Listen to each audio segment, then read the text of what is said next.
Good morning बच्चों। Good morning. Good morning. Good morning.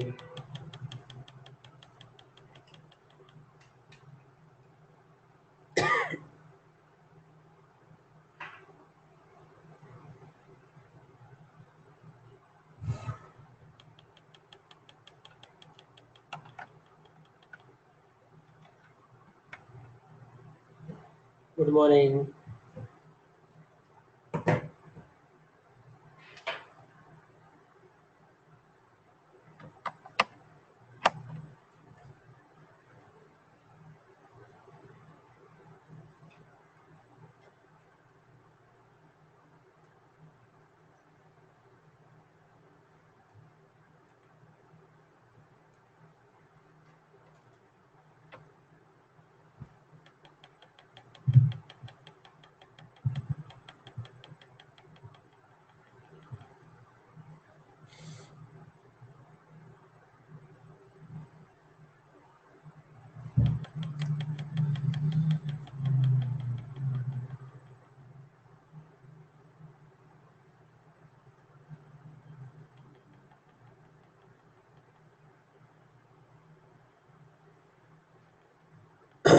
Good morning everyone.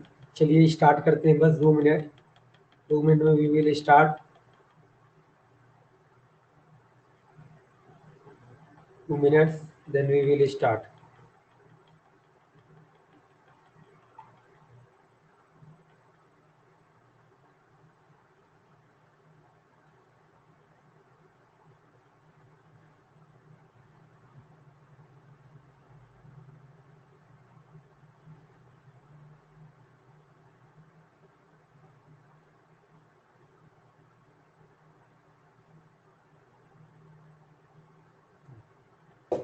Good morning. Good morning. Next heading लिखिएगा। तुम्हारा next heading रहेगा solving simultaneous equation. Solving simultaneous equation. ठीक है, दो equations दे के रखा होता है, तो उसको कैसे सॉल्व किया जाता है, इसमें भी आप लोग शायद तक थोड़ी बहुत दिक्कत हो सकती है, उसको भी हम लोग आज डिस्कस कर लेते हैं। ठीक है, तो आप लोगों ने याद है 10th क्लास में पढ़ा होगा लीनियर इक्वेशन करके, सॉल्विंग साइमल्टेनियस लीनियर इक्वेशन। यहाँ पे हेडिंग में लीनियर इक्वेशंस भी आप लिख दीजिए। तो ये भी आपने क्या करते हैं 9th 10th में पढ़ा होगा, जहाँ पे आपने 3-4 मेथड इसके पढ़े हैं। आई थिंक पहला आपने मेथड पढ़ा होगा एलिमिनेशन मेथड पढ़ा रहा होगा, है ना। फिर दूसरा पढ़ा होगा आपने सब्स्टिट्यूशन मेथड पढ़ा होगा। तीसरा आपने पढ़ा होगा ग्राफ मेथड। ठीक है, और जो फोर्थ पढ़ा होगा आपने एक क्रॉस मल्टीप्लिकेशन मेथड करके भी रहा होगा, है ना। क्रॉस मल्टीप्लिकेशन मेथड करके रहा होगा, मल्टीप्लिकेशन मेथड, ये भी आपका रहा होगा। ये आपके टोटल 4 मेथड थे जो हम लोगों ने 10th क्लास में पढ़ा। ये चारों, ये क्रॉस मल्टीप्लिकेशन मेथड तो हम नहीं पढ़ने वाले, ये कोई काम का हमारे लिए तो नहीं रहता है, पर कहीं अगर आएगा तो हम इसको भी देख लेंगे। हम मेन ज्यादा जो ध्यान से देखने वाले, वो देखने वाले एलिमिनेशन और सब्स्टिट्यूशन मेथड से देखने वाले कि कैसे क्वेश्चंस को सॉल्व किया जाता है, और ग्राफ बनाना सीखेंगे। जो स्ट्रेट लाइन होता है ना, उसका क्या सीखेंगे, हाँ, क्रॉस मल्टीप्लिकेशन बाद रिलेटेड, कोई दिक्कत की बात नहीं, इसको हम लोग इतना ध्यान देंगे भी नहीं। हम मेन पहले यही 3 पढ़ने वाले। ग्राफ मेथड भी हम पढ़ेंगे नहीं, हम केवल ग्राफ से केवल हम ये ग्राफ ड्रॉ करना सीखेंगे। क्या सीखेंगे बच्चे, आपका ग्राफ ड्रॉ करना सीखेंगे। ठीक है, तो ये था। जैसे अगर मैं सिंपल सा सबसे पहले ग्राफ ड्रॉ करना सीखते हैं, देन फिर आप ना आपका आगे बनाना सीखेंगे, है ना। तो ग्राफ में आप रफली ग्राफ ड्रॉ करना है, कोई एकदम वैसा ड्रॉ नहीं करना है कि आपको आप पूरा ग्राफ पेपर में ड्रॉ करना है। रफली जो आपकी कॉपी है उसी में हम ड्रॉ करना सीखेंगे। जैसे आपके पास इक्वेशन लिख के रखा होता है ax plus B Y plus C बराबर 0, है ना। तो बेसिकली ये क्या है, आपका लीनियर इक्वेशन है। क्या है आपका, लीनियर इक्वेशन है। Linear equation in variable x and y। ठीक है, क्या आपका ये x एंड y है आपका। एक्चुअल में इसको और अच्छे से बोलूं तो सर ये आपका एक स्ट्रेट लाइन है। क्या है बच्चे, ये स्ट्रेट लाइन का इक्वेशन है। इसका इक्वेशन है इक्वेशन ऑफ स्ट्रेट लाइन। अब आपको ये मालूम होगा कि किसी भी स्ट्रेट लाइन को ड्रॉ करने के लिए कितने पॉइंट की रिक्वायरमेंट होती है। अगर कोई जैसे एग्जांपल के तौर पे देखो, एग्जांपल पहले देख लेते हैं फिर आगे बढ़ेंगे। 2x प्लस 3y बराबर 5, तो ये क्या देके रखा हुआ है आपका, ये आपका कोई एक स्ट्रेट लाइन है जो कि x और y वेरिएबल में है। अगर मैं आपको ये बोलूं x बराबर 2, ये भी एक स्ट्रेट लाइन है। ये मैं बोल दूं y बराबर 3, ये भी एक स्ट्रेट लाइन है। अगर मैं एग्जांपल के तौर पे लिखूं 2x प्लस रूट 3y बराबर 7, तो ये भी आपका एक स्ट्रेट लाइन का इक्वेशन देके रखा है। बिल्कुल करेक्ट जवाब कि अगर मेरे को मिनिमम कितने पॉइंट की रिक्वायरमेंट होती है स्ट्रेट लाइन ड्रॉ करने के लिए, 2 पॉइंट की रिक्वायरमेंट होती है। ठीक है, ये सभी को मालूम है कि अगर सर मुझे कभी भी अगर स्ट्रेट लाइन ड्रॉ करना है तो स्ट्रेट लाइन ड्रॉ करने के लिए मिनिमम 2 पॉइंट्स की रिक्वायरमेंट होती है। कितने पॉइंट की रिक्वायरमेंट होती है, 2 पॉइंट की। जैसे एग्जांपल के तौर पे देखो, बड़ा सिंपल एग्जांपल लेते हैं, 2x प्लस 3y बराबर 12। ये मेरे को क्या करना है बच्चे, आपको ड्रॉ करना है। ये क्या करना है बच्चे, मेरे को ड्रॉ करना है।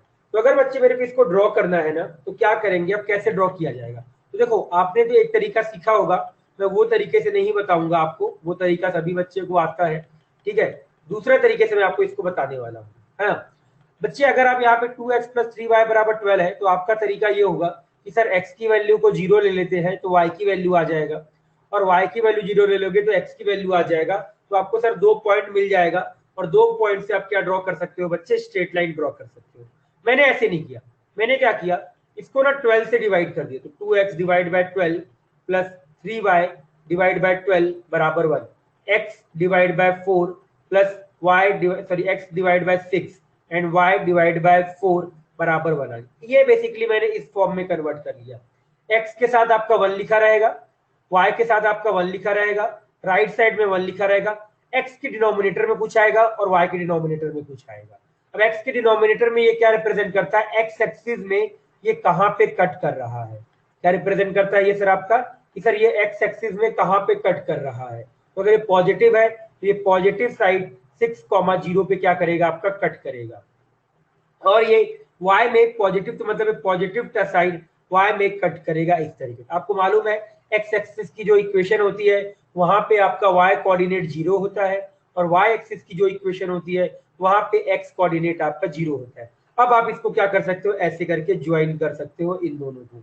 ये अब ये जो आपका स्ट्रेट लाइन होगा ना, ये आपका 2x प्लस 3y बराबर क्या होगा, आपका 12 के बराबर होगा। ये जो आपका ये जो नीचे आया ना, x upon 6 plus y upon 4 बराबर 1, ये आया ये जो 6 आया ना, ये बेसिकली आपका x इंटरसेप्ट होता है। क्या होता है बच्चे, आपका x इंटरसेप्ट बोलते हैं इसको। और ये जो y के नीचे आया, इसको हम बोलते हैं बच्चे आपका y इंटरसेप्ट बोला जाता है। क्या बोला जाता है इसको आपका बच्चे, y इंटरसेप्ट बोला जाता है। समझ में आया किस तरीके से इसको ड्रॉ किया गया।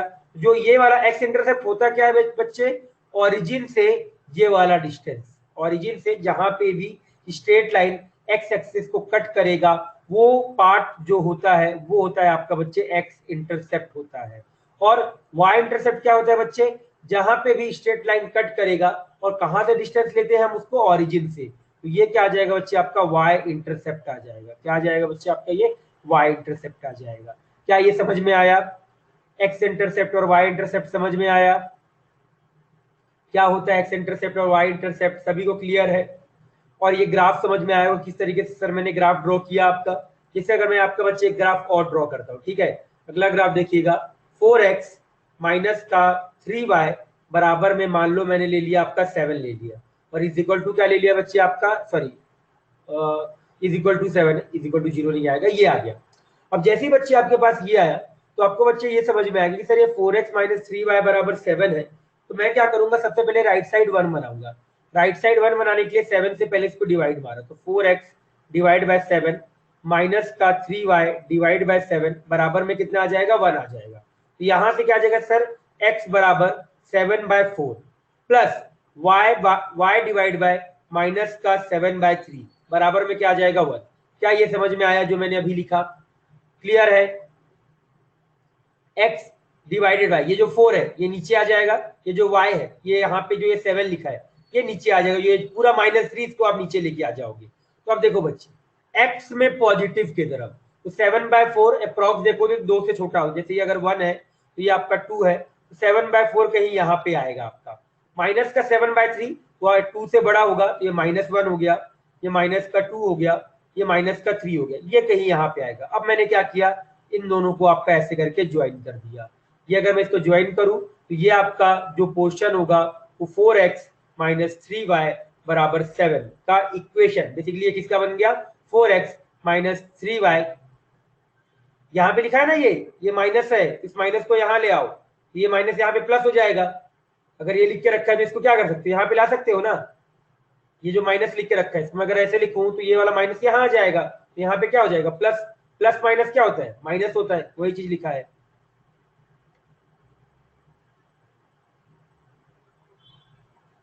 मैंने 7/4 बोला बच्चे, 7/4, एक्स एक्सिस में 7/4 क्या होगा, 1 और 2 के बीच होगा, और जो -7/3 होगा वो -2 और -3 के बीच होगा।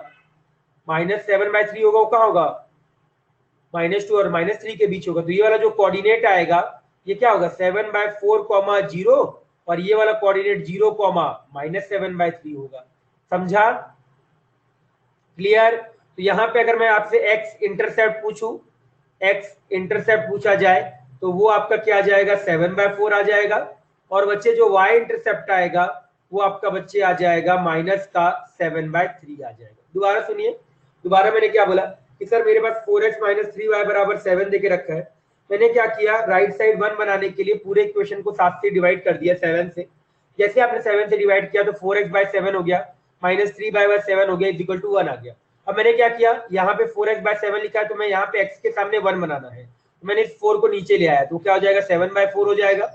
अब यहाँ पे मैंने ले आया तो -3 को नीचे ले आया तो -7/3 आ जाएगा। और जब -3 को लाओगे तो यहाँ पे क्या बच जाएगा, आपका प्लस बच जाएगा। क्या बच जाएगा बच्चे, यहाँ पे प्लस हो जाएगा। अगर नहीं लाना चाहो तो ऐसे ही रहने दो, तो इसको क्या नीचे लेके आ जाओ, तो क्या हो जाएगा, 7/3 हो जाएगा। तो ये माइनस का 7/3 तभी भी माइनस का 7/3 ही रहेगा, इज इक्वल टू क्या आ जाएगा, 1। इसको ऐसे लिख लो या इसको ऐसे लिखना है तो कोई बच्चा इसको ऐसे भी लिख ले, एक ही बात है, कोई फर्क नहीं पड़ेगा, दोनों केस में आपका सेम ही है, क्योंकि बस यहाँ पे ये -7/3 रहेगा तभी भी। अब 7/4 को अगर आप डिवाइड करो तो 2 से छोटा आएगा, वो कहीं यहाँ पे होगा। -7/3 को अगर आप देखो डिवाइड करो तो 2 से थोड़ा सा बड़ा आएगा, तो ये यहाँ पे आ जाएगा। ये मेरे को 2 पॉइंट मिल गए, ये पॉइंट ए हो गया और ये मेरे को पॉइंट बी मिल गया, और दोनों को मैंने क्या कर दिया, ज्वाइन कर दिया। मुझे एक्स इंटरसेप्ट कितना मिल गया, 7/4, और वाई इंटरसेप्ट कितना मिल गया मेरे को, माइनस का 7/3 मिल गया। आप चाहो तो एक्स इंटरसेप्ट और वाई इंटरसेप्ट एक तरीके से और निकाल सकते हो। एक्स इंटरसेप्ट अगर मुझे निकालना है तो कहां पे कट करता है, एक्स एक्सिस पे कट करता है। कहां पे कट करता है बच्चे, एक्स एक्सिस पे कट करता है। तो मैं क्या कर दूंगा, आपका y0 कर दूंगा एक्स इंटरसेप्ट के लिए। For x intercept, for x intercept y is equal to 0, for y intercept, y intercept x बराबर 0। क्या ये समझ में आया, टू फाइंड, क्या ये पॉइंट समझ में आ गया, क्लियर है, सभी को समझा। ये x देख के समझ में आ रहा है, x इंटरसेप्ट मतलब क्या, हाँ बच्चे एक्स एक्सिस पे, अगर एक्स एक्सिस पे कट कर रहा है तो वहां पे y कोऑर्डिनेट क्या होता है, 0 होता है। y एक्सिस पे कट कर रहा है इसका मतलब वहां पे कौन सा कोऑर्डिनेट 0 होता है, x कोऑर्डिनेट 0 होता है। क्लियर हुआ, समझ में आ गया अच्छे से, बताइए सभी को क्लियर। चलिए आ जाइए जल्दी से इसको नोट डाउन कर डालिए, फिर मैं आपको कुछ क्वेश्चन दूंगा। ये लो नोट डाउन कर डालो।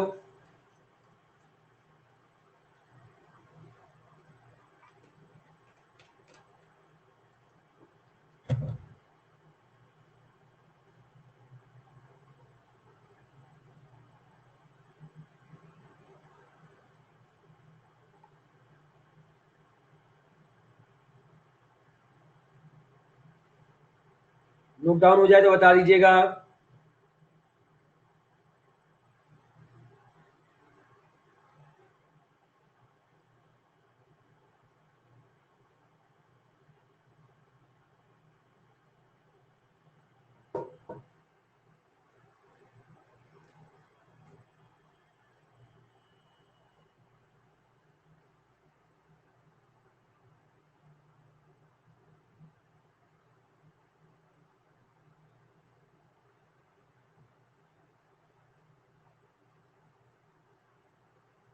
चलिए सभी का हो गया होगा, ये लीजिए ग्राफ लिखिए।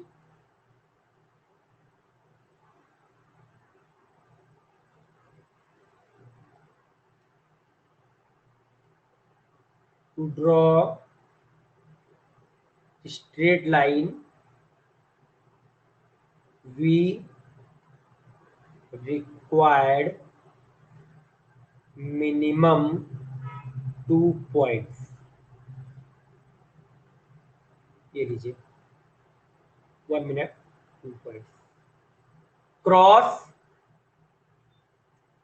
Multiplication method, cross multiplication method.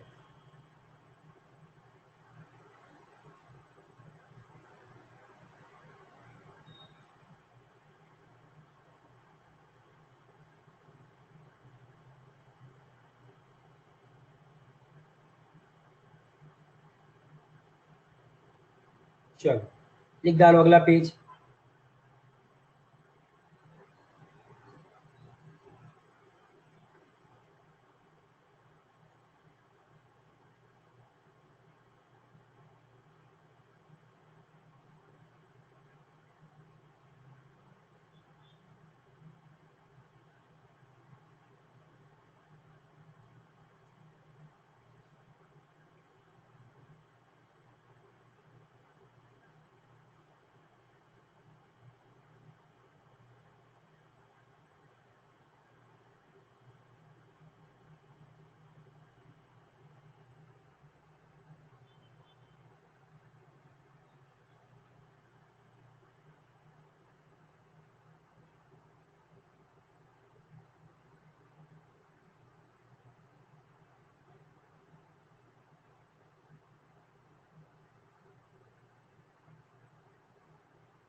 बच्चे ये वाला मैं जरा आप लोगों को कहा था ना ड्रॉ करने की, एक्स की वैल्यू 0 ले लो तो वाई की वैल्यू आ जाएगा, वाई की वैल्यू 0 ले लो तो एक्स की वैल्यू आ जाएगा. तो 2 पॉइंट आप ले, 2 पॉइंट आप ड्रॉ कर सकते हो और फिर उन दोनों को ज्वाइन कर दिया. वो तरीका तो आपको पता है ना? सभी को मालूम है वाला तरीका कि सर एक्स को एक बार 0 किया तो वाई कोऑर्डिनेट आ जाएगा, वाई को 0 किया तो एक्स कोऑर्डिनेट आया और दोनों पॉइंट को ज्वाइन कर दिया तो आपका स्ट्रेट लाइन बन जाएगा. वो आपको मालूम है तो वो मैं नहीं बता रहा, बाकी ये दूसरे मेथड से मैंने आपको बता दिया. Required minimum minimum minimum 2 points, minimum 2 points की रिक्वायरमेंट होती है स्ट्रेट लाइन को ड्रॉ करने के लिए. To draw straight line we required minimum 2 points.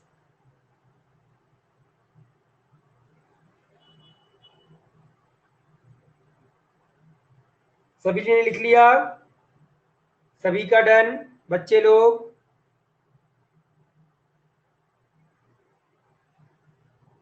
सभी का हो गया?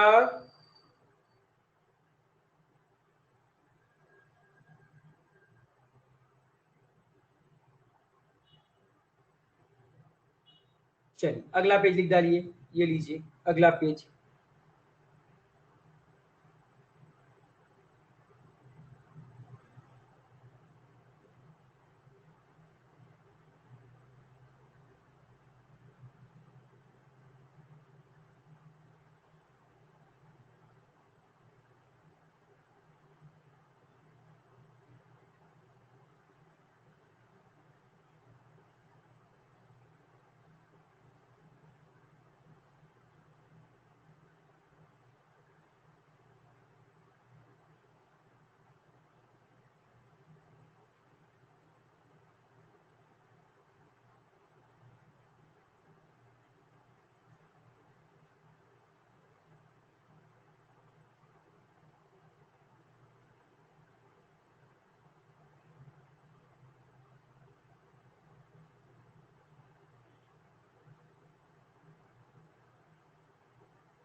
डन।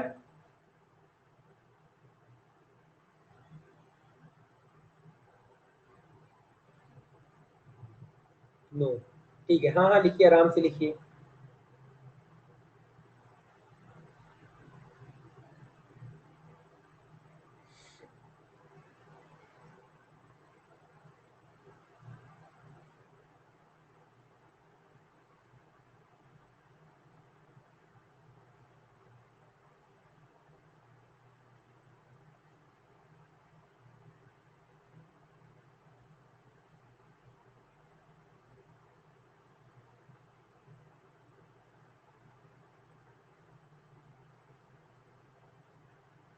हो गया, सभी का हो गया। किसी का बच्चा तो वेट,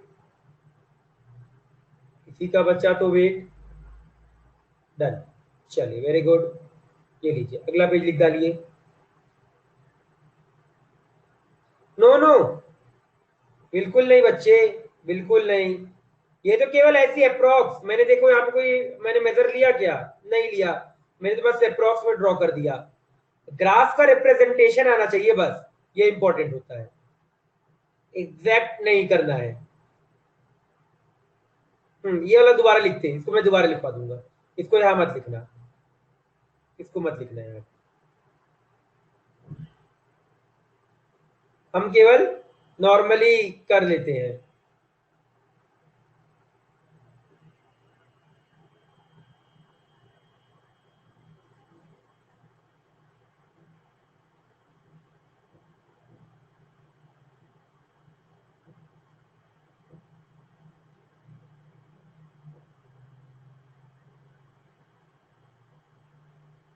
इंटरसेप्ट का मतलब समझ में आ गया ना? ये वाला, ये जो डिनोमिनेटर में आएगा ये एक्स इंटरसेप्ट, और ये जो आया ये क्या हो गया बच्चे? Y intercept. ये तो ग्राफिकली निकाला, विदाउट ग्राफिकली, विदाउट ग्राफ बनाए भी हम एक्स इंटरसेप्ट और वाई इंटरसेप्ट निकाल सकते हैं। वो मैं अगले स्टेप पे बताता हूँ, वो मैं अगले स्टेप पे बताऊंगा।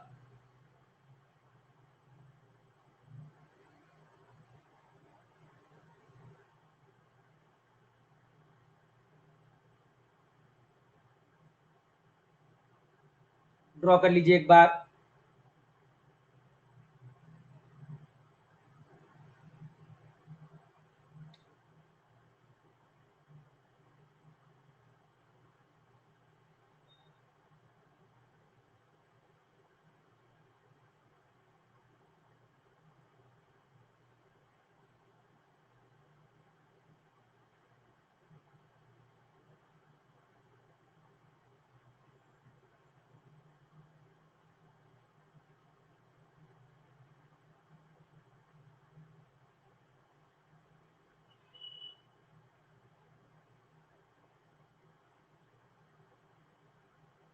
डन,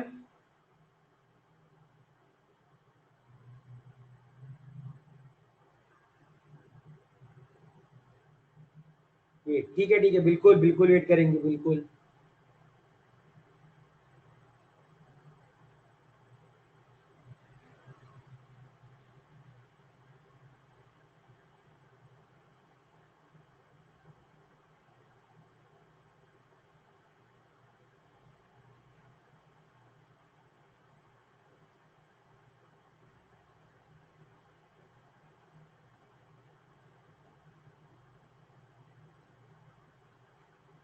डन, डन बच्चे सभी का। किसी का बच्चा हो तो वेट बोल दो।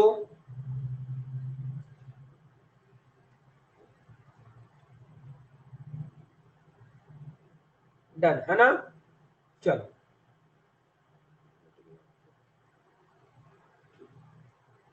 आवाज क्लियर है ना बच्चे? क्या आवाज क्लियर है सभी को? हाँ ठीक है, मैं एक बार चेक कर रहा था, नोट में करके लिख सकते हैं। To find, to find x intercept, to find x intercept, put value of y is equal to 0।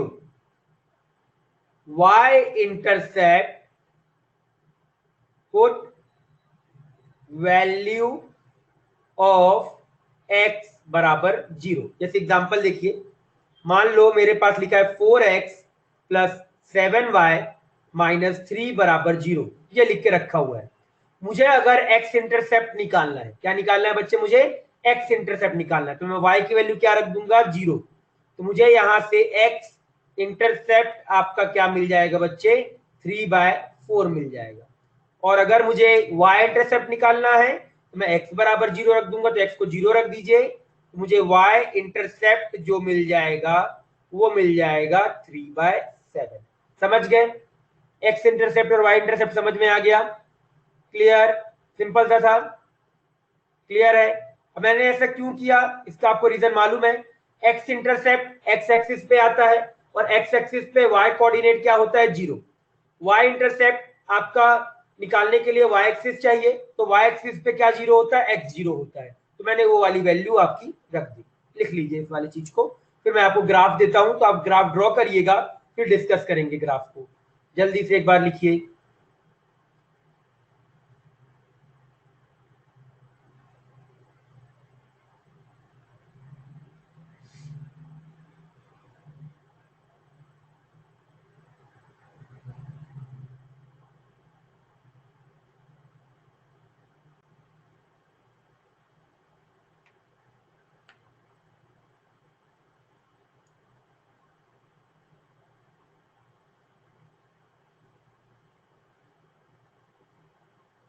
3/4 सही है, पहले 3 इधर जाएगा, फिर 4 डिवाइड में जाएगा, फिर 3 इधर गया, 7 डिवाइड में जाएगा।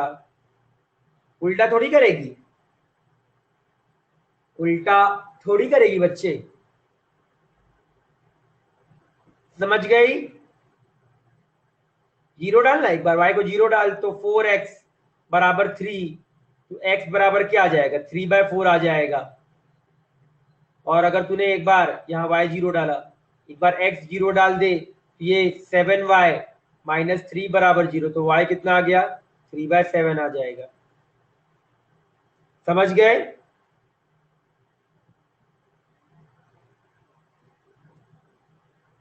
ठीक हो गया, नोट डाउन, क्या नोट डाउन हो गया,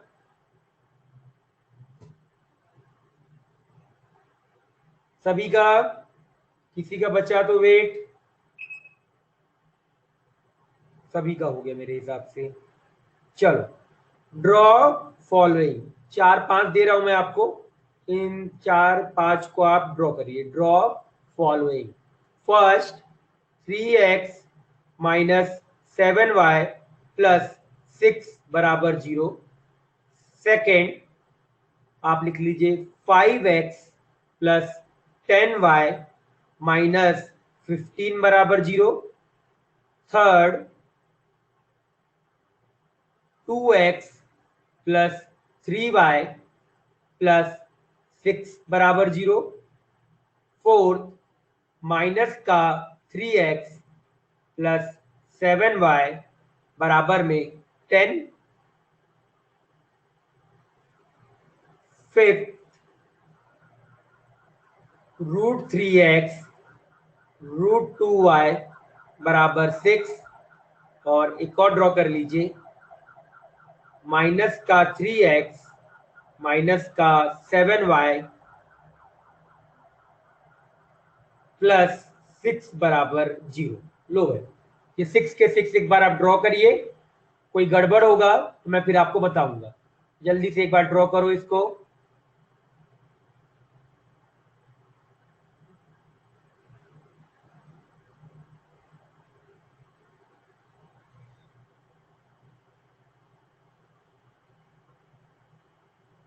हमेशा याद रखिएगा, इक्वल टू के बाद 1 आता है, हमेशा ये चीज याद रखना, इक्वल टू के बाद 1 आता है, तो जो कांस्टेंट टर्म रहे उसको राइट साइड ले जाना, जैसे जो +6 है उसको राइट साइड ले जाके फिर डिवाइड करना।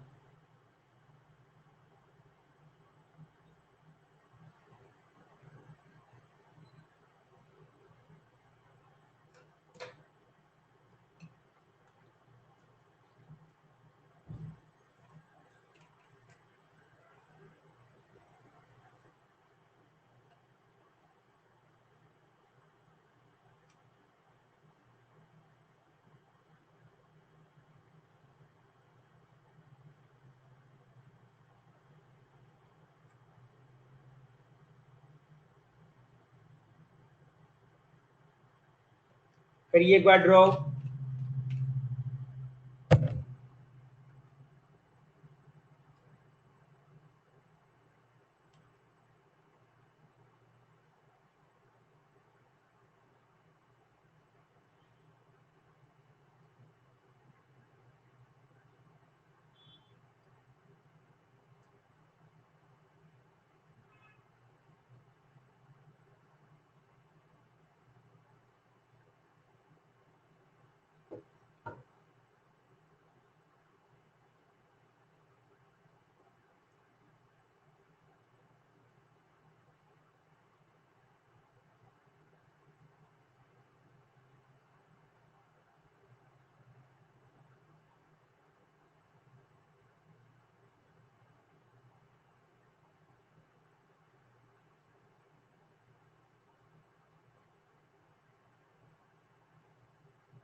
ड्रॉ हो जाए तो बता दीजिएगा।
हो जाए तो बताइएगा बच्चे।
बच्चे हो जाए तो बता दीजिएगा सभी का।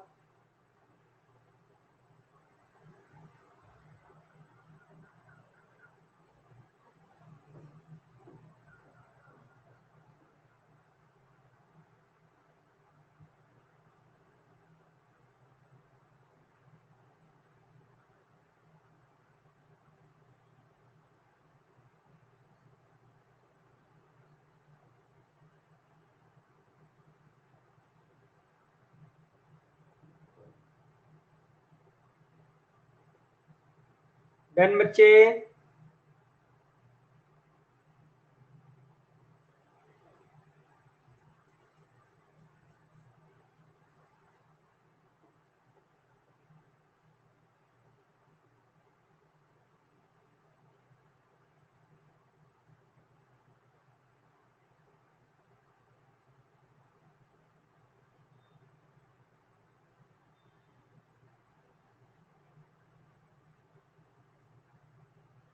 सभी का हो गया पूरा? किसी का बचा क्या? क्या और टाइम चाहिए? Done everyone? वेट, ठीक है, 2 मिनट और दिए, ड्रॉ करिए। 2 मिनट और देंगे बस।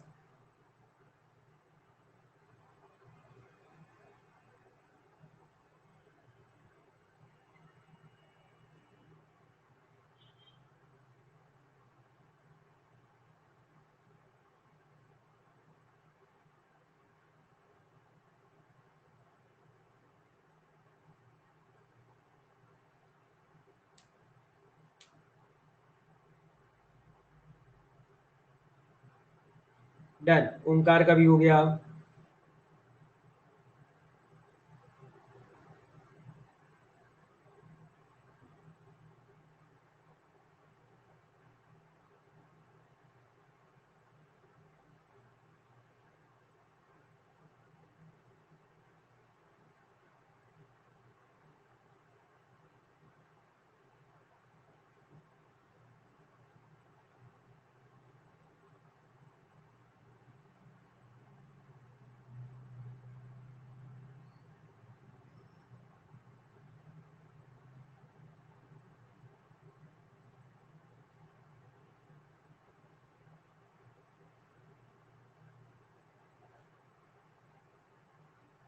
चलो ड्रॉ करें, आ जाओ।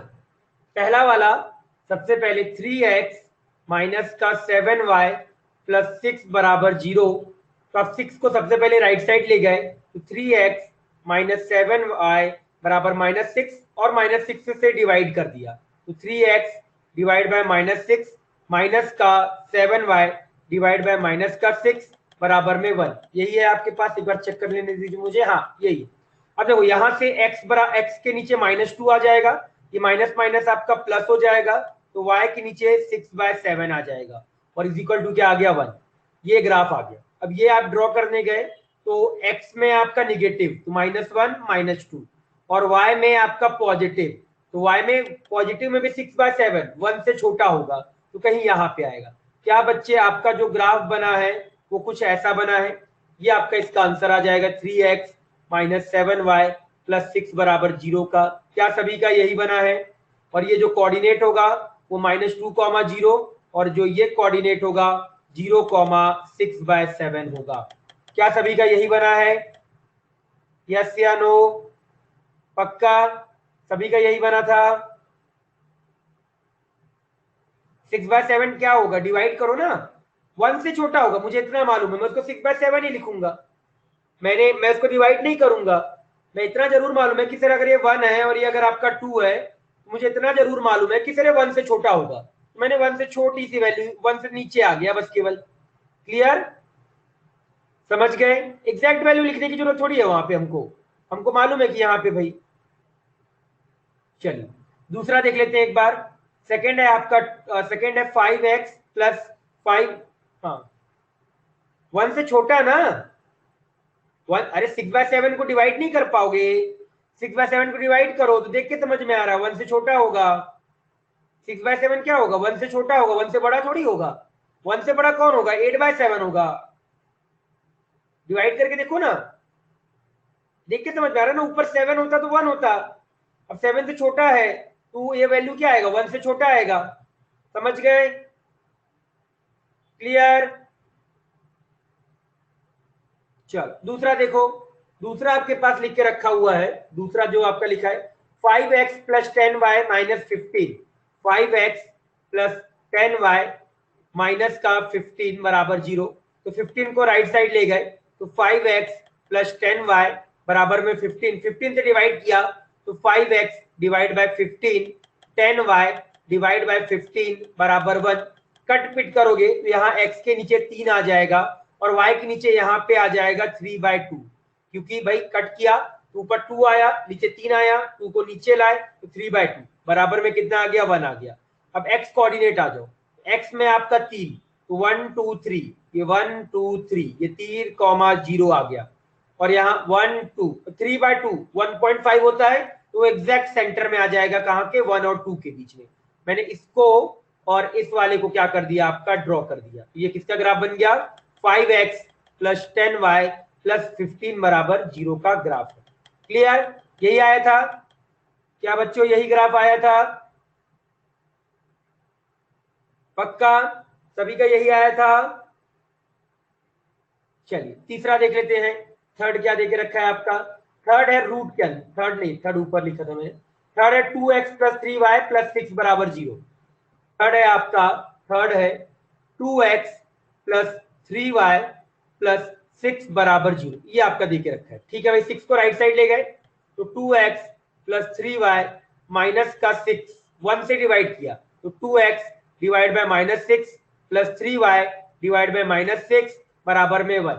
तो यहां से देख के समझ में आ रहा है sir, x divided by minus 3 plus y divided by minus 2 बराबर में 1 आ गया। मतलब x भी निगेटिव, y भी निगेटिव, x निगेटिव, -1 -2 -3 -1 -2। तो ये आपका, इसको मैंने ऐसे करके आपका ड्रॉ कर दिया, ये आपका आ गया। ये वाला कोऑर्डिनेट हो गया 0, -2 और ये कोऑर्डिनेट -3, 0। समझ गए? क्लियर? ये वाला कोऑर्डिनेट लिख सकते हो आप 0, 1.5। सभी का यही आया था, सभी का थर्ड वाला यही आया था बच्चे। गलती से 6 पॉजिटिव लिया था, गलत बात है। सभी का? चलो आ जाओ, फोर्थ देखते हैं। फोर्थ क्या लिख के रखा हुआ है, फोर्थ वाला भी एक बार ड्रॉ कर लेते हैं। फोर्थ लिख के रखा है माइनस का 2x प्लस 7y बराबर 10। माइनस का 2x, माइनस का 2x ही है ना, या 3x है, माइनस का 3 है, सॉरी, माइनस का 3x प्लस 7y बराबर में 10 है। 10 से डिवाइड कर दो तो माइनस का 3x डिवाइड बाय 10, फिर यहाँ पे 7y डिवाइड बाय 10 बराबर 1। यहाँ से x बराबर माइनस का 10 डिवाइड बाय 3 प्लस y बराबर y डिवाइडेड बाय 10 बाय 7 बराबर 1। लो भाई आ जाओ, ड्रॉ कर लेते हैं। x माइनस 10 बाय 3, अगर 10 को 3 से डिवाइड करोगे तो समझ में आएगा -1 -2 -3, -3 से छोटा सा बड़ा, -3 से छोटा सा बड़ा, ये कहीं यहाँ पे आ जाएगा। 10 बाय 7, अगर 10 से अगर आप डिवाइड करो तो 7 को, तो आपका 1 से थोड़ा सा बड़ा, ये 1 आएगा। तो कहीं यहाँ मान लेते हैं ये 1 और 2 है तो बीच में कहीं पे आएगा। इन दोनों को आप ज्वाइन कर दीजिए। लीजिए भाई, मैंने इन दोनों को क्या कर दिया, आपका ज्वाइन कर दिया। और ज्वाइन करते ही मुझे इसका जो ग्राफ था वो मिल गया। और ग्राफ का इक्वेशन भी आप लिख सकते हो। ग्राफ का इक्वेशन -3x प्लस 7y बराबर 10।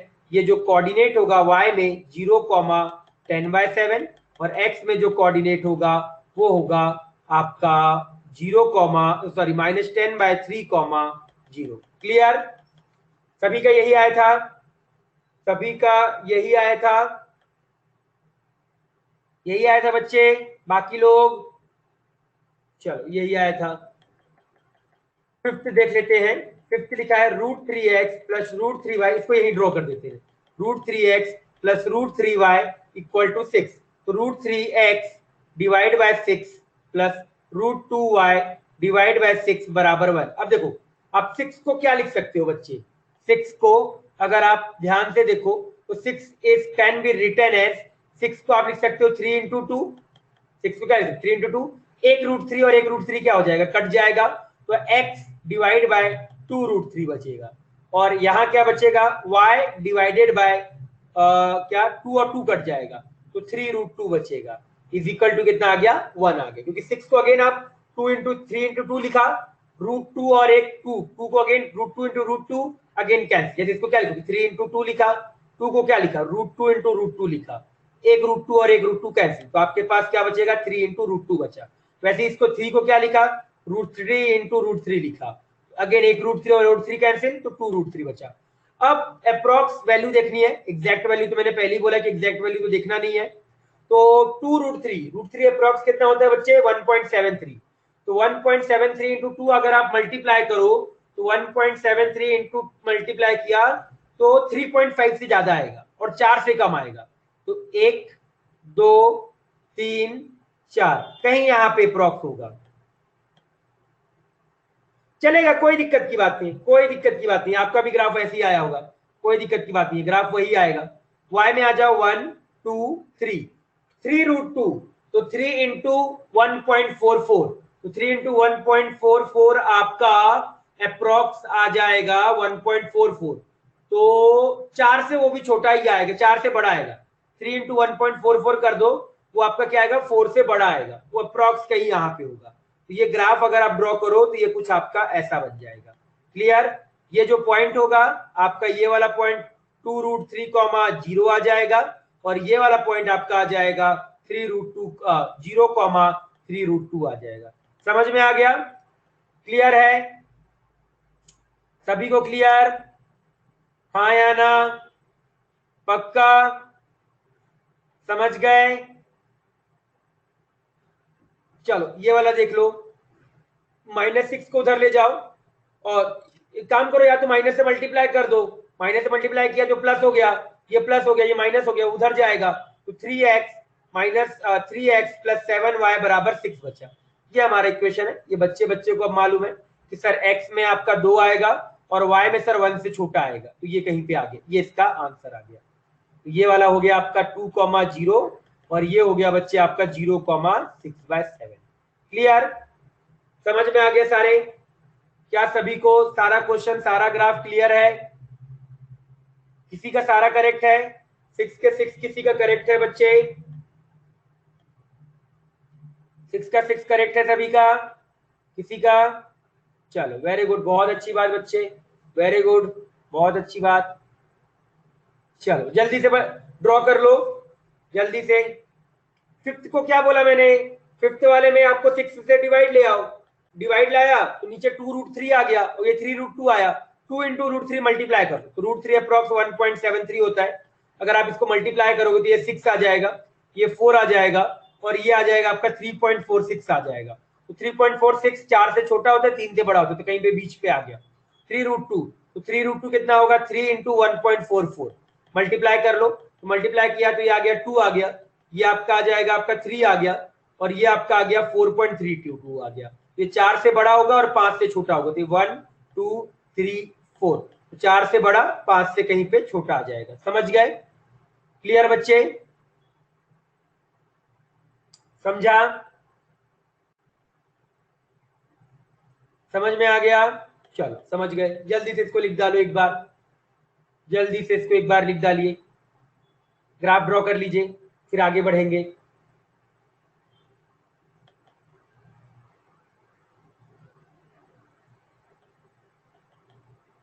वेट, हाँ करो जल्दी से, 5th एंड 6 करो, फिर 1 2 3 4 करेंगे,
हो गया?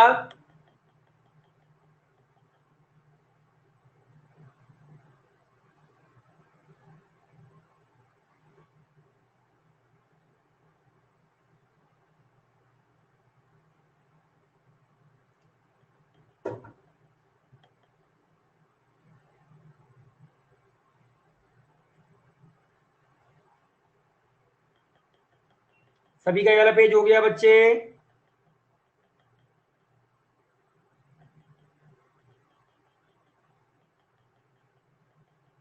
किसी का बचा तो वेट, नहीं तो आगे बढ़े।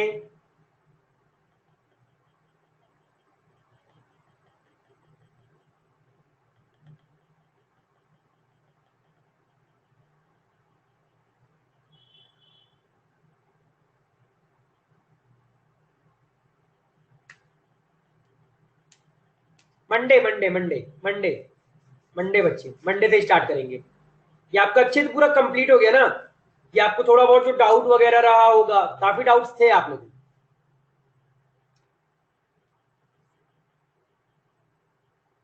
क्लियर हुआ ना चीजें काफी आपको, जो आप थोड़ा बहुत गड़बड़ कर रहे होगे?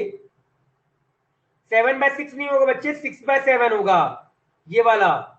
इसको लाओगे, एक मिनट, और यहाँ सॉरी 7/6 होगा, मेरी गलती है, मेरी sorry sorry sorry sorry sorry मेरी गलती है।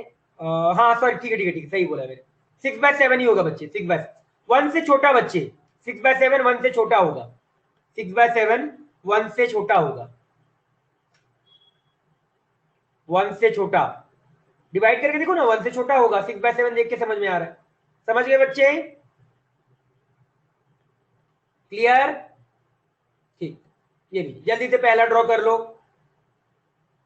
काफी चीजें आपको क्लियर हुई होगी, जो आप थोड़ा बहुत 9th-10th में आप भूल गए या याद नहीं रहा होगा, उस चीजों को हमने थोड़ा क्लियर किया आपका।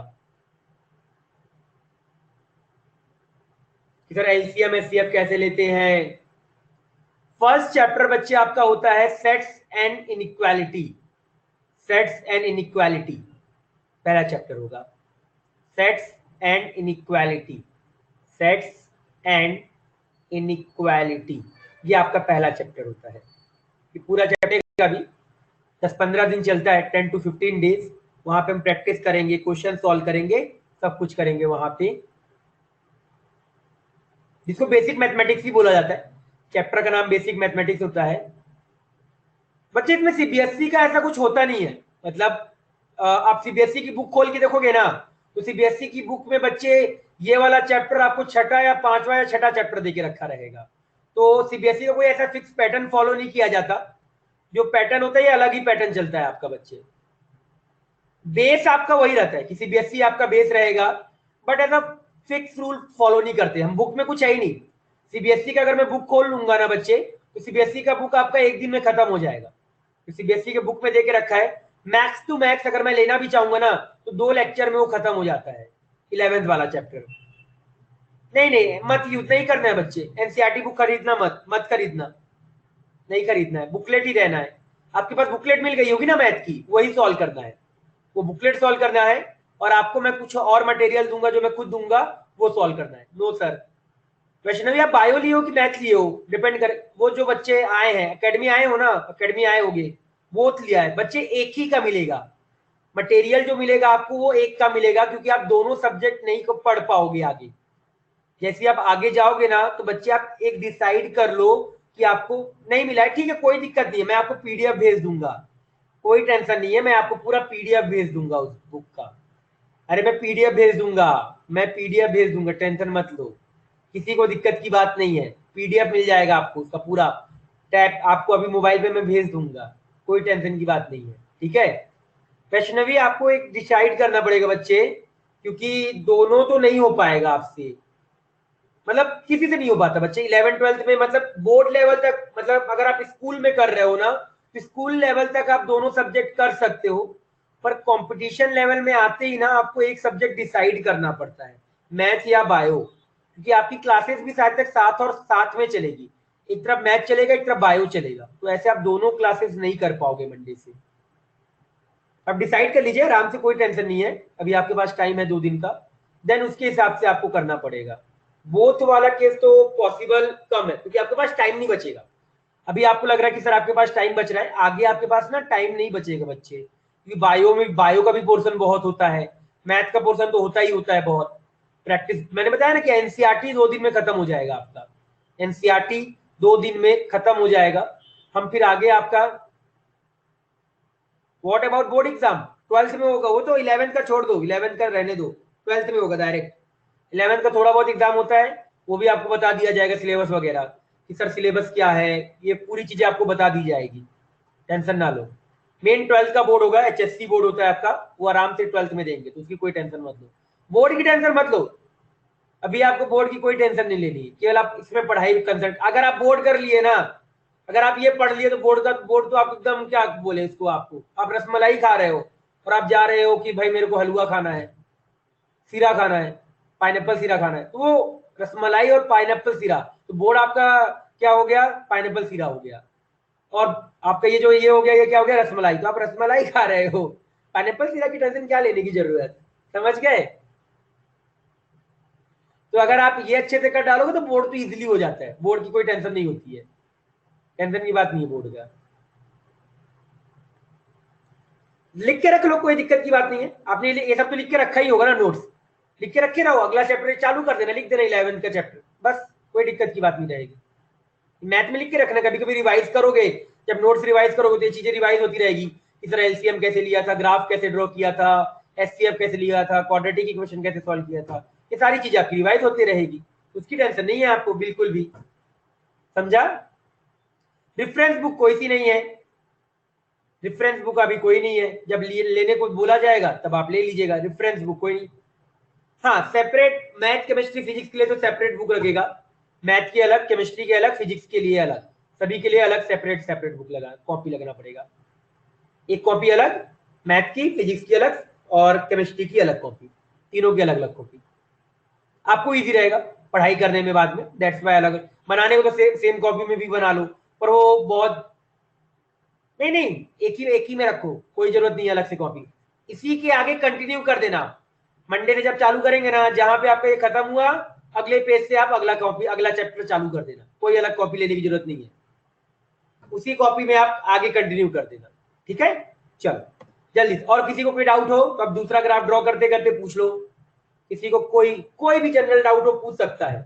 मैंने रेफरेंस बुक का बता दिया, मैथ में हम कोई रेफरेंस बुक अभी यूज नहीं करेंगे, अगर कोई रेफरेंस बुक यूज करना होगा खुद बताया जाएगा, टेंशन मत लो, रेफरेंस बुक की रिक्वायरमेंट इतनी नहीं है हम लोगों को, आपको खुद इतना मटेरियल प्रोवाइड किया जाएगा कि आप उसी को सॉल्व करते रह जाओगे, एक्स्ट्रा सॉल्व करने की जरूरत नहीं पड़ेगी। हाँ है, होमवर्क के लिए दूसरी बनानी पड़ेगी बच्चे, 3 कॉपी आप बनाओगे लेक्चर्स के लिए, 3 या 4 कॉपी जितने लेक्चर्स होंगे, और पर सब्जेक्ट उसका होमवर्क का एक अलग कॉपी बना लेना, होमवर्क का अलग एक कॉपी।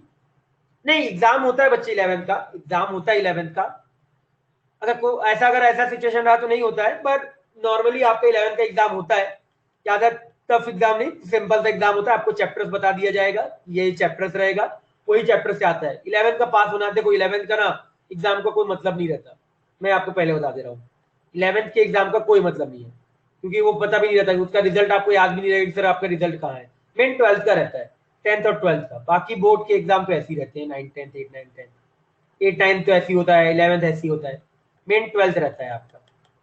ड्रॉ कर लो इसको, किसी को और कोई डाउट तो पूछते जाओ, कोई भी डाउट पूछ सकते हो।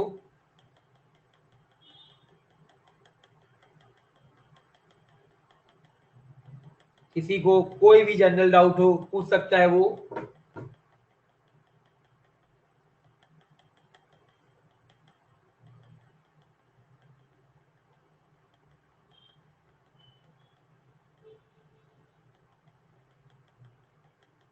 मैथ्स के नहीं वीकली, हाँ हाँ बिल्कुल बच्चे, स्टडी मटेरियल एकेडमी से प्रोवाइड किया जाएगा पूरा। ओके काफी डाउट आ गए, तो सबसे पहले मैथ के 2 पार्ट्स होते हैं, नहीं बच्चे मैथ के कोई 2 पार्ट्स नहीं होता, मैंने स्टार्टिंग में आपको बताया था, ये कंटिन्यू चलता रहेगा, 11 12 में आपका कंटिन्यू चलता रहेगा। एक बार आप ना अनुष्का जो पहला लेक्चर होगा ना, एकदम वो पहला लेक्चर एक बार देख लेना आप, होमवर्क तो रहेगा नहीं मैथ का आज, तो एकदम पहला लेक्चर जो है ना वो देख लीजिएगा आप। हाँ वो भी बताते हैं जो आज आपका जो, अब रुक जाओ भाई, पहले 5 क्वेश्चन पहले मेरे को बता लेने दो, फिर इसके बाद में अगला और क्वेश्चन पूछना। पहले ये मैं बता दूं 5 क्वेश्चन।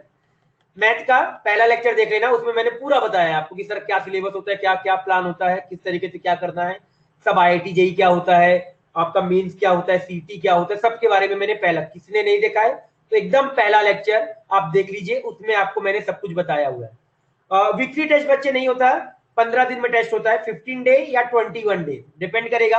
अगर आपका अभी अगर आपका एक पेपर दिन में अगर एक पेपर हो रहा है तो 15 डेज में टेस्ट होगा। 15 डेज मतलब 2 वीक्स, संडे टू जैसे अगर आपका टेस्ट अगर मान लीजिए 14 को टेस्ट हुआ है, 14 मान लीजिए जैन, 14 जैन को टेस्ट हुआ है तो अगला टेस्ट 28 जैन को टेस्ट होगा। ऐसा 2-2 वीक में टेस्ट होता है, ठीक है। और अगर आपका फिर अगर अभी तो एक एक पेपर हो रहे हैं केवल, बाद में जैसे आपका दिन में 2 पेपर होने लग जाएगा, संडे को 2 पेपर, 9 से 12 एंड 2 से 5, तब आपका वो पेपर 3 वीक में हो जाएगा। फिर आपका अगला मान लीजिए अगर 14 जैन को हुआ है तो फिर अगला आपको 5 जुलाई को होगा, ऐसे करके एक अभी 2-2 वीक का रहेगा, बाद में शायद तक फिर 3 वीक का हो जाएगा। क्लियर? सही, आपका डाउट क्लियर? ऐसे कोई पर्टिकुलर टेस्ट नहीं होगा, वीकली टेस्ट नहीं होता बच्चे। अगर कोई टीचर अपने से लेना चाहेगा तो टीचर अपने से ले सकता है, पर उसके लिए आपको टाइम चाहिए होता है, जो कि आपके पास बचता नहीं है, तो ये हम अवॉइड करते हैं वीकली टेस्ट लेना। स्टडी मटेरियल, यस बिल्कुल स्टडी मटेरियल आपको बिल्कुल प्रोवाइड किया जाएगा, जो भी बुकलेट होंगे, डीपीपी आता है, डीपीपी का मतलब होता है डेली प्रैक्टिस प्रॉब्लम, वो आपको प्रोवाइड किया जाएगा। क्वेश्चन बैंक्स वो आपको प्रोवाइड किया जाएगा। हाँ अगर कोई बुक्स होगा तो वो आपको खुद से बाय करना पड़ेगा। जैसे बुक्स फिजिक्स में होता है ना आपका एससीवी होता है, सर ने बोला होगा एससीवी के लिए, हरीशचंद्र वर्मा बोला होगा 2 पार्ट्स होते हैं, एससीवी पार्ट 1 और एससीवी पार्ट 2, बोला है ये वाला पार्ट, बोला होगा सर ने कभी ना कभी, है ना। तो वो बुक आपको खुद से बाय करना पड़ेगा, या सिंगेज वगैरह होती है वो खुद से बाय करना पड़ेगा। बाकी जो स्टडी मटेरियल्स होती है, स्टडी मटेरियल जैसे आपका बुकलेट हो गया, डीपीपी हो गया, क्वेश्चन बैंक हो गया, वो आपका क्या किया जाएगा, यही एकेडमी से प्रोवाइड किया जाएगा पूरा प्रॉपर, टेंशन उसके लेने की टेंशन की जरूरत नहीं है। इसके बाद क्या है, ऑफलाइन स्टार्ट, देखो अगर ऑफलाइन क्लास स्टार्ट होता है ना, जो आपका नॉर्मल शेड्यूल होता है वो बच्चे आपका 8 से लेके 2 तक होता है, नॉर्मल शेड्यूल आपका होता है 8 से 2 तक, मोस्टली 8 से 2 तक होता है, या कभी कभी 8 से 3 भी होता है, पर नॉर्मल जो रहेगा या तो 8 से 3 रहेगा या 8 से 1 भी हो सकता है आपका, डिपेंड करेगा अगर आपका सब्जेक्ट कितना चल रहा है। अगर बच्चे मान लो आपका जो नॉर्मली शेड्यूल होता है, अब ये तीसरा ड्रॉ कर लेना, 2 ड्रॉ कर ले हुए, 8 से 9:30 एक सब्जेक्ट, फिर आपका 5 या 10 मिनट का ब्रेक, फिर अगेन आपका 9:40 या 9:35 से 11:05 अगला सब्जेक्ट, फिर आपके बाद फिर अगेन 5 मिनट का ब्रेक, फिर आपका 11:10 से लेके 12:10 तक अगला सब्जेक्ट, और फिर आपका 1:15 से लेके 12:15 से लेके 1:15 तक अगला सब्जेक्ट। केमिस्ट्री के 2 सब्जेक्ट चलते हैं 1-1 घंटे के, 1 आवर का इनऑर्गेनिक, 1 आवर का फिजिकल, तो केमिस्ट्री का 2 घंटे का, और बाकी फिजिक्स और मैथ का। तो नॉर्मली आपका 1:15 तक कंप्लीट हो जाता है लेक्चर, 1:15 या 1:30 मान लो, तो ये 8 से लेके 1:30 तक आप मान सकते हो। ये आपका नॉर्मल ऑफलाइन शेड्यूल होता है आपका। क्लियर? हाँ अगर कभी किसी को शेड्यूल अगर क्लासेस पीछे होती है तो एक्स्ट्रा क्लास वगैरह होती है, पर मोस्टली आपका जो शेड्यूल होगा वो 8 से लेके 1:30 के बीच होता है। What is about other subject of instead of PCM? PCM के अलावा आपको एडिशनल में सब्जेक्ट लेना पड़ता है। टोटल जो सब्जेक्ट आपको बोर्ड में देना पड़ता है वो 5 सब्जेक्ट देना पड़ता है। इसके बारे में आपको प्रशांत सर, या क्योंकि मुझे 3 सब्जेक्ट के बारे में अच्छे से मालूम है, इसके बारे में आपको ना प्रशांत सर ज्यादा अच्छे से बताएंगे। प्रशांत सर या जो बाकी लोग हैं, वो प्रशांत सर हो गए, या आपके अर्जुन सर है, प्रशांत सर, अर्जुन सर। इंग्लिश, हाँ English is compulsory, English is compulsory of course. PCM रहेगा, पीसीएम के साथ आपका 6 सब्जेक्ट देना पड़ता है, और फिर इंग्लिश रहेगा, ये आपके 4 सब्जेक्ट। इसके अलावा 2 सब्जेक्ट शायद तक आपके और होते हैं, आईटी प्लस ज्योग्राफी या मराठी, ऐसे करके कुछ 2 सब्जेक्ट आपके और होते हैं, वो आपको ना प्रशांत सर ज्यादा अच्छे से बता पाएंगे बच्चे, इसके बारे में मुझे इतना नहीं पता। ये 4 सब्जेक्ट तो फिक्स है बच्चे आपका। यहाँ पे आईटी प्लस मराठी होता है, या आईटी प्लस ज्योग्राफी, या आईटी प्लस हिंदी, ऐसे कुछ होता है। शायद तक आईटी प्लस ज्योग्राफी होता है, और फिर मराठी और इंग्लिश, मराठी और हिंदी ऐसे करके कुछ अलग होते हैं, जो मुझे इसके बारे में एग्जैक्ट मुझे नहीं मालूम है इसके बारे में। ये 2 सब्जेक्ट और होगा आपका, टोटल 600 का पेपर होता है आपका। हाँ याद आ गया। ज्योग्राफी नहीं, ज्योग्राफी पता नहीं, इसके बारे में पूछना पड़ेगा बच्चे, ये मुझे इसके बारे में एग्जैक्ट नहीं मालूम है बच्चे आपका। ज्योग्राफी शायद तक कंपलसरी नहीं होता है इसके बारे में। हाँ ये आप पूछिएगा बच्चे, हाँ ये बार ना आप बच्चे सर से पूछ लीजिएगा, प्रशांत सर या जो प्रशांत सर होते हैं ना, प्रशांत सर को आप एक बार मैसेज कर दीजिएगा। प्रशांत सर या आपके अर्जुन सर है, जानते होंगे प्रशांत सर या अर्जुन सर, उन दोनों से आप किसी से पूछ सकते हो तो वो आपको बता देंगे कि दो एडिशनल सब्जेक्ट हो किस तरीके। आईटी नहीं लिया, अगर देखो बच्चे अगर आपको आईटी मिल रहा है, मैं बोलूंगा अगर बच्चे किसी को अगर आईटी मिल रहा है तो आईटी ले लो, ज्यादा बेटर रहेगा अगर मिल रहा है तो। बाकी हिंदी इंग्लिश भी, आपकी हिंदी मराठी भी बहुत अच्छा है, डिपेंड करता है आपके ऊपर। अगर आपको आईटी में इंटरेस्ट है तो आप आईटी ले लो, मराठी हिंदी लेना है तो आप मराठी और हिंदी ले लो। ये पूछ लेना, ये एडिशनल के बारे में आप पूछ लेना, मुझे एग्जैक्ट नहीं मालूम है, ठीक है। ये चार के बारे में मालूम, उतना बताएं कि जो एडिशनल सब्जेक्ट आईटी होगा, मराठी रहता है, हिंदी रहता है, ऑप्शन में ज्योग्राफी रहता है, इसलिए आप ले सकते हो। क्लियर? क्या ये डाउट क्लियर हो गया? टोटल 600 मार्क्स का पेपर होगा, टोटल 600 मार्क्स का पेपर होता है आपका, इतना मुझे मालूम है, इतना मुझे पता है। 400 तो आपका ये हो गया, 200 एक्स्ट्रा जो होता है आपका ये होता है। क्लियर? समझ गए? ये भी एक बार कंफर्म करिएगा 600 की क्या ये प्रोसेस ही होता है आपका। और कोई डाउट? और बताइए डाउट आप लोगों का। Which book we do have to buy? Math में तो कोई बुक बाय नहीं करना है, मैंने आपको पहले बता दिया। मैथ में कोई बुक बाय नहीं करना है, पूरा मटेरियल एकेडमी के थ्रू प्रोवाइड किया जाएगा। फिजिक्स केमिस्ट्री में भी आपको मटेरियल एकेडमी के थ्रू प्रोवाइड किया जाएगा। बट अगर आपको एडिशनल सब्जेक्ट का कोई अगर बुक लेना होगा तो वो आपको टीचर बता देगा, वो आपको टीचर्स बता देंगे कि सर कौन सी बुक आपको बच्चे लेनी है, वो टीचर टू टीचर डिपेंड करेगा। ये मैं नहीं बता पाऊंगा, मैथ में नहीं लेना है बच्चे, नहीं सीईटी 11th में नहीं होता। टेक्स्ट बुक कोई भी स्टडी नहीं करना है, टेक्स्ट बुक कोई भी स्टडी नहीं करना है। हाँ एकदम, सीटी बहुत इजी भाई, सीटी बहुत इजी है, सीटी बहुत इजी। सीटी लेने 11th में सीटी नहीं लेने वाले हैं, जब 11th का एग्जाम हो जाएगा और जब लगेगा कि नहीं बच्चे कोई बच्चे पढ़ाई नहीं कर पा रहे हो या आपके लेवल के ऊपर जा रहा है, कुछ होता है ना कि बच्चे मुझे मेरे लेवल के एडवांस ऊपर जा रहा है, तब उनको हम सीटी अलग से पढ़ाएंगे। बट अभी के लिए 11th के लिए आपका पूरा कॉमन सिलेबस होगा जो सभी को पढ़ाया जाएगा, बाद में वो देखा जाएगा। सीटी और मेंस एडवांस सबका सिलेबस सेम होता है, बट लेवल का फर्क होता है, फिर वो लेवल के हिसाब से फिर हम आपको बाद में पढ़ाएंगे। जब हमको लग जाएगा कि नहीं आप नहीं कर पा रहे हो या आप खुद बताओगे सर मेरे से ये टफ वाले टफ क्वेश्चन नहीं हो पा रहे या मेरे से ये नहीं संभल रहा है, तब आपको सीटी के लिए अलग से बोला जाएगा। अभी आपको नॉर्मल सिलेबस चलेगा। टेक्स्ट बुक कोई भी प्रेफर नहीं करनी है, नोट्स वगैरह जो मैं आपको बताऊंगा उसी को आपको लिखना है अच्छे से, जितना ज्यादा आप लिख सकते हो उसी को प्रॉपर तरीके से आप लिखोगे। टेक्स्ट बुक आपकी 11th-12th की जो बुक होती है, एचएससी बोर्ड की बुक होती है, वो फॉलो करनी होगी। मतलब जब बोर्ड के लिए पढ़ना होगा तब वो बुक आपको बताया जो, तब वो बुक आपको लेना पड़ेगा, उस बुक को आपको सॉल्व करना पड़ेगा या देखना पड़ेगा, पढ़ना पड़ेगा, वो रहेगा आपका। क्लियर? हाँ जेई का प्रिपेयर कर रहे हो तो सीटी तो बहुत इजी जाएगा, कॉमन है ये, बस सीटी में थोड़ा प्रैक्टिस करना पड़ता है। सीटी में आपके मैथ में 50 क्वेश्चन आते हैं 1.5 घंटे में, तो उसके लिए थोड़ी सी स्पीड तेज करनी पड़ती है, वो भी आपका प्रैक्टिस करते हैं तो हो जाता है आपका। और कोई डाउट? और किसी को कॉमन डाउट बताइए, बताइए भाई, कोई कॉमन डाउट बचा हो तो बता दो।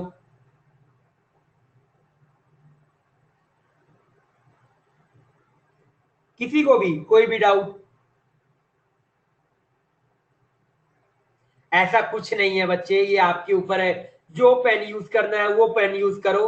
बस वही होता है कि ब्लू ब्लैक पेन अगर या रेड पेन यूज करना है रेड यूज करो, ग्रीन यूज करना है ग्रीन यूज करो, आपको जो मार्कर होता है ना जो डार्क करने वाला वो डार्क करना है वो करो, जो करना है वो करो, कोई दिक्कत की बात नहीं है, ये आपके ऊपर है। बस नोट्स अच्छे से बनाओ, ये रहेगा। ब्लैक ब्लू रेड यूज करना है रेड यूज करो, कोई मना नहीं है। ग्रीन यूज करना है ग्रीन यूज करो, मेरे क्लास में तो कोई मना ही नहीं है। समझ में आ गया? जो पेन यूज करना है वो करना है। जेई के लिए 12th में, अभी ये 12th का क्राइटेरिया हर साल चेंज होता है रोहन, हर साल ये रोहन 12th का क्राइटेरिया चेंज होता है। जब ये 12th का क्राइटेरिया आएगा ना तब पता चलेगा, वैसे अभी कोई इतना फिक्स क्राइटेरिया है नहीं, जब आएगा ना तब पता चलेगा, क्योंकि ये कोरोना के चक्कर में उन्होंने 12th का हटा दिया है। जब आप आओगे तब क्या सीन होता है उसके हिसाब से पता चलेगा। ऑफलाइन कब शुरू होगा बच्चे ये तो मुझे भी नहीं मालूम यार, मैं तो खुद चाहता हूँ जल्दी ऑफलाइन चालू हो जाए, कि ऑफलाइन रहेगा तो ज़्यादा मज़ा आएगा आपको पढ़ने में। ऑनलाइन में भी मज़ा है, ऐसा नहीं है, पर ऑफलाइन में भी, ऑनलाइन के भी अपने फ़ायदे हैं, ऑफलाइन के भी अपने फ़ायदे, सबके अपने फ़ायदे और लॉस हैं, सीधी सी बात है। तो वो देखो कब होता है, मेरे हिसाब से तो जुलाई में चालू हो जाना चाहिए, जुलाई के एंड तक आपका हो जाए तो ज़्यादा बेटर रहेगा मेरे हिसाब से। देखते हैं कब तक चालू होता है, डिपेंड करेगा आपका, ये तो मुझे भी नहीं मालूम है। एडवांस में 2 पेपर होते हैं। यस बच्चे, प्रेम एक बार आप ना पहला लेक्चर देखो, एकदम पहला लेक्चर मैंने बताया है, एकदम पहला लेक्चर देखना, बेसिक मैथमेटिक्स आप ज्वाइन होगे ना, जाके देखना मैथ के अंदर आपको दिखेगा पहला लेक्चर, एकदम पहला लेक्चर देखो, उसमें मैंने सब कुछ बताया है, सिलेबस के बारे में बताया है, एडवांस के पेपर के बारे में बताया है, लेवल के बारे में बताया, पैटर्न के बारे में बताया है, मेंस के बारे में, सबके बारे में बताया है मैंने। एक बार आप पहला लेक्चर देखो, आपको सारा चीज क्लियर हो जाएगा। क्लियर, जिसको भी ये पेपर के पैटर्न्स के बारे में, सिलेबस के बारे में देखना है, एकदम पहला लेक्चर देखो, आपको क्लियर हो जाएगा। ठीक है, नहीं एकेडमी में मोबाइल अलाउड नहीं होता, एकेडमी में मोबाइल अलाउड नहीं होता है, बिल्कुल अलाउड नहीं होता मोबाइल। एक मोबाइल पकड़ लिया जाता है अगर आप मोबाइल लेके आओगे। हाँ केवीपीवाई बिल्कुल दे, मोबाइल लेके आओगे तो आपको पकड़ लिया जाएगा और फिर मोबाइल रख लिया जाएगा, फिर पेरेंट्स को बुलाया जाएगा, तो मोबाइल अलाउ नहीं किया जाता है। हाँ बिल्कुल बच्चे, आप केवीपीवाई दे सकते हो, केवीपीवाई का एग्जाम होता है, उसके लिए आप फॉर्म फिल करोगे और आपको देना पड़ेगा। अब केवीपीवाई में क्या क्या सब्जेक्ट रहता है ये तो आपको देखना पड़ेगा, शायद तक बायोलॉजी भी आता है, तो उस बायोलॉजी केवीपीवाई का भाई इसको फुल फॉर्म बता दो, कोई बता दो भाई, केवीपीवाई का फुल फॉर्म बता दो। केवीपीवाई एक जैसे एडवांस का एग्जाम होता है, वैसे ये केवीपीवाई एग्जाम है, आप सर्च करके देख सकते हो, उस एग्जाम को भी दे सकते हो, ऐसा नहीं हो, जरूरी नहीं होता, उसमें कुछ स्कॉलरशिप वगैरह मिलती है और कुछ नहीं। पेपर का लेवल नीचे रख सकते हैं ना मोबाइल, नीचे, हाँ नीचे रख सकते, नीचे, हाँ नीचे रख सकते हो, नीचे जो गार्ड भैया होते हैं ना उनके पास रख सकते हो, जब आते हैं ना नीचे गार्ड भैया होते हैं उनके पास आप रख सकते हो, और बाद में फिर आप ले सकते हो, नीचे रख सकते हैं मोबाइल, नीचे रखना अलाउ है, नीचे रखना अलाउ होता है आपका मोबाइल।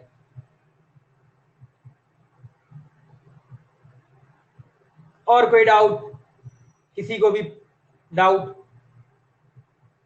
बता दीजिए। पढ़ाई करने के लिए हॉस्टल में बच्चे मोबाइल नहीं अलाउड है, बच्चे हॉस्टल में अलाउड नहीं है, यहाँ पे फोन लगा हुआ है, उसमें आपको कॉल करना, उससे कॉल करना पड़ता है आपको, उससे आपको कॉल करना पड़ता है। यहाँ पे मतलब एकेडमी में भी कॉल लगा, वहां आपका यहाँ पे भी लगा रहेगा फोन, और हॉस्टल में भी फोन लगा रहता है, उससे आपको कॉल करना रहता है, वो रहता है आपका, ऐसा अलाउ नहीं है हॉस्टल में भी। बाकी हॉस्टल्स में रहोगे तो खाना तो हॉस्टल का काफी अच्छा है, बाकी रहने के लिए भी अच्छा है, तो आप आराम से पढ़ाई कर सकते हो। हॉस्टल में आप बच्चे कम ही रहते हो, आप हॉस्टल क्लास करोगे, फिर लंच करोगे, कुछ देर के लिए हॉस्टल जाओगे, फिर एकेडमी आ जाओगे, और एकेडमी में बैठ के पढ़ोगे, डिनर करोगे, एकेडमी में पढ़ाई करोगे, फिर रूम चले जाओगे, केवल रूम मान लो आप सोने के लिए जाओगे, ऐसा होता है हॉस्टल वालों के लिए। मोस्ट ऑफ द टाइम आप एकेडमी में ही रहोगे, आप ऐसा रहेगा, एकेडमी में ही बैठ के ही आप पढ़ाई करते रहोगे, क्योंकि हॉस्टल में तो पढ़ते थे रहते हैं, हॉस्टल में मस्ती करते हैं बच्चे, इस वजह से आपको यही किया जाता है, पढ़ाई किया जाता है। और कोई डाउट, किसी महान इंसान को कोई भी डाउट? अरे सब कुछ ही ज्वाइन नहीं करना है बच्चे, सब कुछ मत ज्वाइन करो, फालतू पैसा वेस्ट करने का कोई मतलब नहीं है, सही, कुछ भी ज्वाइन मत करना एक्स्ट्रा क्लास के लिए, आपको सब कुछ समझ में आ जाएगा, समझ में नहीं आएगा तो आपके टीचर अवेलेबल होते हैं, आप आके उनसे पूछो, समझ में आया? कुछ भी ज्वाइन मत करो, फालतू का एक्स्ट्रा टाइम ज्वाइन मत करना, फालतू का एक्स्ट्रा पैसा वेस्ट जाएगा आपका, और कुछ नहीं होगा। जो भी चीजें आपको समझनी होगी आप पर्सनली टीचर के पास जाओ, टीचर आपको समझा देगा, वहां पे एक्स्ट्रा टीचर बैठे होते हैं, अगर आपको कोई मान लो कोई क्वेश्चन समझ में नहीं आया, कोई टॉपिक समझ में नहीं आया, आप टीचर से टाइम ले लेना कि सर मुझे डाउट है, तो सर आप बता दीजिए कब फ्री रहेंगे, तो जब भी फ्री रहेंगे उस टाइम पे आप आके आप अच्छे से समझ सकते हो। समझ में आया? सर हमें बैच 1 और हो जाएगा, टाइम ज्यादा नहीं लगेगा, टेंशन मत लो। वो हमारा दिक्कत है बराबर करने का, वो आपकी दिक्कत नहीं है, हम कर देंगे उसको बराबर, टेंशन की बात नहीं है, वो बराबर हो जाएगा आपका। हाँ, बैच वाइज शेड्यूल्स चेंज होते रहते हैं, डिपेंड करता है कि आप कौन, बैच वाइज शेड्यूल्स चेंज होते रहते हैं, अलग अलग, अलग बैच का अलग रहता है, आपका अलग रहेगा, वो सारी चीजें अलग रहता है।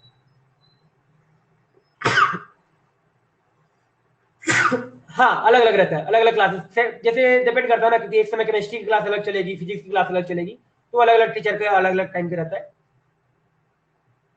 आई friend in first batch, so okay.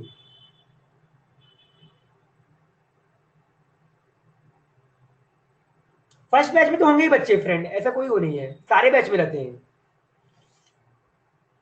सारे बैच में फर्स्ट में होंगे, सेकंड, अभी आप बाद वाले बैच में भी आएंगे, तो चलता रहेगा आपका, वो वही रहेगा, बाद में आराम से आप पढ़ते रहिए, ज्यादा दिमाग नहीं लगाना है हमको, कोई भी फालतू का ये एक्स्ट्रा अकेडमी बैचेस एक्स्ट्रा मत लीजिएगा, उससे आपको केवल यही रहेगा कि आपका टाइम वेस्ट होगा, आप ज्यादा ना पढ़ नहीं पाओगे, आप उधर भी लेक्चर देखोगे, इधर भी लेक्चर देखोगे, तो वो हो नहीं पाता बच्चे। तो हमको यही करना है कि एक जगह अच्छे से पढ़ाई करना है, क्योंकि आप यहाँ पे फीस पे कर रहे हो, तो क्यों फालतू का अलग से आप लोगे, बात ये रहेगा। एक्स्ट्रा हम लोगों को नहीं लेना रहता है, हम इसी में जो भी चीजें रहती है आपका ये हो जाएगा, जो भी डाउट्स रहेंगे आपको टीचर मिल जाएंगे बच्चे, अभी भी चाहो तो आप आ सकते हो, ऐसा नहीं है कि आप नहीं आ सकते, अगर किसी कोई डाउट रहे तो अभी भी आप आ सकते हो मैसेज करके, अगर टीचर अवेलेबल रहेगा तो वो आ जाएगा, ऐसा, जैसे मैं तो अवेलेबल रहूंगा, तो अगर किसी को डाउट रहा करे तो आप अकेडमी आ सकते हो, ऐसा कोई वो नहीं है, बट वो आपको मैसेज करके आना पड़ेगा, कि मैं, आप मैसेज करोगे तभी मैं उस समय अकेडमी आऊंगा, आपको जो भी डाउट रहेगा वो बता दिया जाएगा। क्या एक्स्ट्रा ये मत लीजिएगा, कोई भी जरूरत नहीं एक्स्ट्रा इस सब का लेने का, आपको आराम से सारी चीजें क्लियर हो जाएगी। क्लियर? और कोई डाउट? किसी को और कोई डाउट हो तो बता दीजिए। हाँ बताइए, क्या है, कॉलेज अटेंड होता है, कॉलेज, हाँ हाँ बिल्कुल अटैच है, बिल्कुल अटैच है बच्चे, बिल्कुल अटैच है आपका, बिल्कुल अटैच है आपका, कॉलेज अटैच है आपका अकेडमी से ही। नहीं नहीं, अलग अलग बच्चे, एकेडमी अलग जगह पे है, हॉस्टल अलग जगह पे है, वो आपको बस रहता है, बस आपको लेके जाएगा, हॉस्टल वालों को टेंशन ना लो, हॉस्टल वालों को प्रॉपर सुविधा दी जाती है, प्रॉपर, आप हॉस्टल जाओगे बस से जाओगे, वापस आओगे बस से आओगे, टेंशन की बात नहीं है, चलने के लिए कोई आपको नहीं बोलेगा, आराम से आपको एकदम, बस से आओगे बस से जाओगे, सब यही चलता रहेगा आपका। ठीक है, क्लियर? और किसी को कोई डाउट?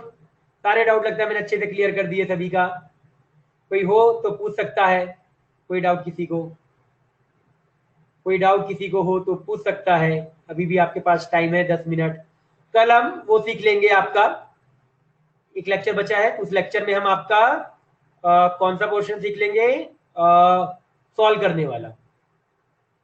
क्लियर हुए ना डाउट आप लोगों के, जो भी आपके डाउट थे दिमाग में जो इतने दिन से घूम रहा होगा, सारे डाउट मेरे हिसाब से क्लियर हो गए होंगे, है ना? किसी का भी कोई भी बचा है तो पूछ सकता है, कोई भी डाउट किसी का हो तो पूछ सकता है